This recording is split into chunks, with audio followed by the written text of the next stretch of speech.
इथं तुम्हाला एक तरी चुनी दिसते का?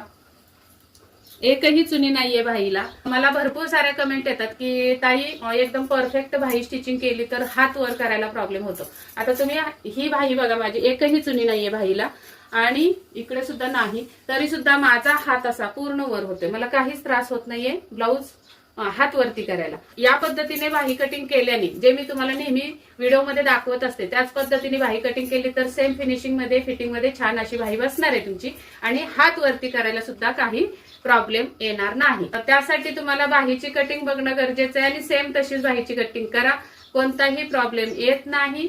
माझ्या त्या व्हिडिओ खाली अशा कमेंट आलेले आहेत की एवढी परफेक्ट जर भाई कटिंग केली तर हात वरती करायला त्रास होतो. मी दोन्ही हात वरती करून दाखवते, कुठेही त्रास तुम्हाला जाणवत नाही. जाणवत नसेल तर चला मग यासाठी तुम्हाला माझे भाईचे कटिंगचे व्हिडिओ बघणं खूप गरजेचं आहे. सेम